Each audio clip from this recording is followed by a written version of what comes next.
গণতন্ত্রের প্রয়োজনীয়তা যতটুকু ডাকসুর প্রয়োজনীয়তা ততটুকু। ডাকসু নির্বাচনগুলো দিলেই তাদের গদি নড়াচড়া করতো, তারা তাদের অবস্থান হারাতো, তাদের পদ হারাতো, তাদের প্রধানমন্ত্রিত্ব হারাতো। গণতন্ত্রের যে আকাঙ্ক্ষা সেই আকাঙ্ক্ষাকে বাস্তবায়ন করার উদ্দেশ্যে আমরা বারবার প্রশাসনকে বলছি যে ঢাকা ইউনিভার্সিটিতে যে ছাত্র সংসদ আছে সেই ছাত্র সংসদ নির্বাচনটা দ্রুততম সময়ের মধ্যে দিতে হবে। এই অভ্যুত্থান পরবর্তী বাংলাদেশে আমরা সব জায়গায় গণতান্ত্রিক রূপান্তর এবং সংস্কারের কথা বলছি, বিশ্ববিদ্যালয়গুলো এর মধ্যে অন্তর্ভুক্ত। এখন বিশ্ববিদ্যালয়গুলো যদি আমরা গণতান্ত্রিক রূপান্তর চাই বা যদি সংস্কার চাই, এই সংস্কার কী হবে, কেমন হবে, সেটার একটা রূপরেখা দরকার। ছাত্রছাত্রীদের সেখানে প্রতিনিধিত্ব দরকার। এখন গণতন্ত্রের প্রয়োজনীয়তা যতটুকু ডাকসুর প্রয়োজনীয়তা ততটুকু। প্রত্যেকটা বিশ্ববিদ্যালয়ে ছাত্র সংসদের প্রয়োজনীয়তা, গণতন্ত্র যে জন্য প্রয়োজন, প্রত্যেকটা বিশ্ববিদ্যালয়ে গণতন্ত্র নিশ্চিত করতে ছাত্র সংসদ প্রয়োজন। এখন গণতন্ত্র কেন প্রয়োজন সেটা আসলে বিস্তারিত ব্যাখ্যা করার প্রয়োজন আছে বলে আমি মনে করি না। এখন এই যে বিশ্ববিদ্যালয়ে আমরা বর্তমান প্রেক্ষাপটে দেখতে পাচ্ছি যে বিভিন্ন সময়ে বিশ্ববিদ্যালয় প্রশাসন কয়েক দফায় হলগুলোর বিভিন্ন ফ্লোর প্রতিনিধি বা হল প্রতিনিধিদের সাথে আমাদের সিনেটে তারা মিটিং করেছে, কিন্তু এই প্রতিনিধিরা কিভাবে নির্বাচিত হলো বা তারা আদৌ নির্বাচিত কিনা, এই প্রতিনিধিরা কিভাবে সিনেটে ভিসির সাথে বিভিন্ন নীতি নির্ধারণী পর্যায়ে মিটিং করার সুযোগ পায়, এই জিনিসগুলো আসলে স্বচ্ছতা নাই বা জবাবদিহিতা নেই।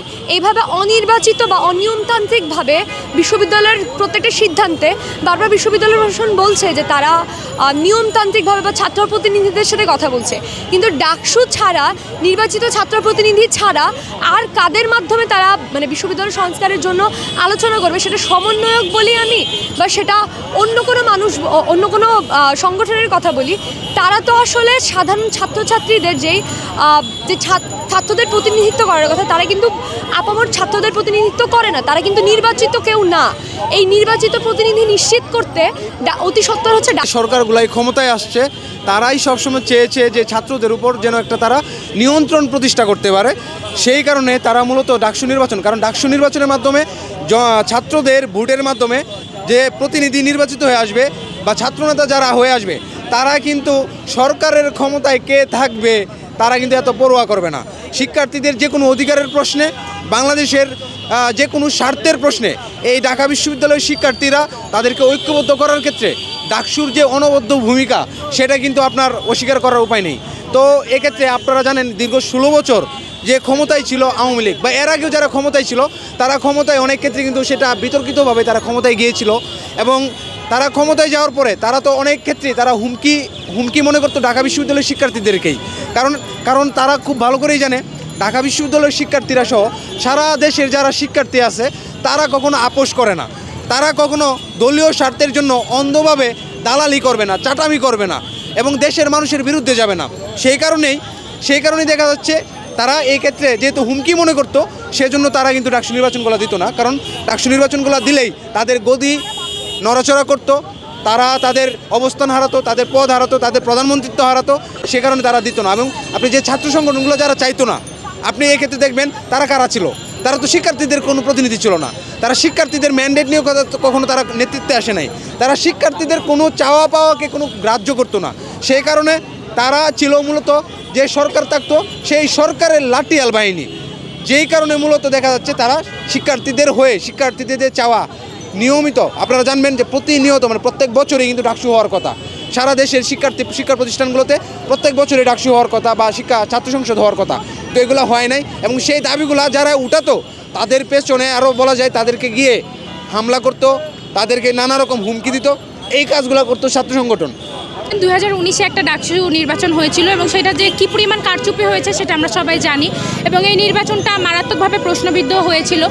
এখন আমরা দেখেছি যে এই যে হাসিনা হটানোর যে আন্দোলন, তাতে কিন্তু সকল মানুষজন অংশগ্রহণ করেছিল একটা গণতন্ত্রের আকাঙ্ক্ষায়। এই ফ্যাসিবাদী শাসন ব্যবস্থায় যখন তারা আসলে তিক্ত, বিরক্ত এবং পিঠ যখন দেয়ালে ঠেকে গেছিল, সকল শ্রেণী পেশার মানুষজন স্বতঃস্ফূর্তভাবে এই আন্দোলনে অংশগ্রহণ করেছিল গণতন্ত্রের আকাঙ্ক্ষায়। প্রায় 4 মাস হয়ে যাচ্ছে, এখনও আমরা আসলে গণতন্ত্রটা কিভাবে আসবে তার কোনো রূপরেখা কিন্তু কোথাও থেকে দেখতে পাচ্ছি না।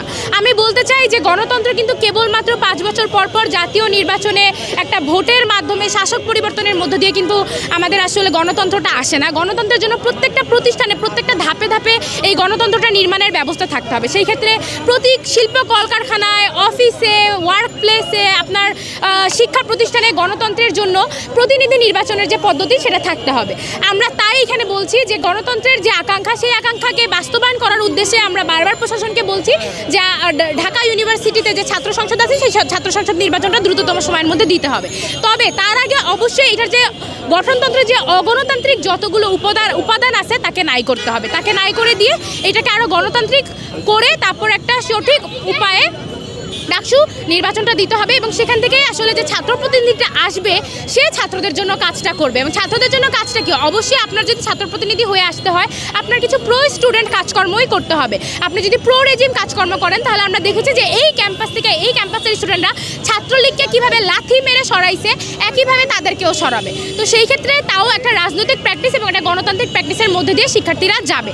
তো যদি এখানে যারাই ছাত্র সংসদ নির্বাচন করে আসবে তাদেরকে অবশ্যই প্রো স্টুডেন্ট হতে হবে এবং এই বিশ্ববিদ্যালয়ের সবচেয়ে বড় স্টেক হোল্ডার কিন্তু স্টুডেন্টরা।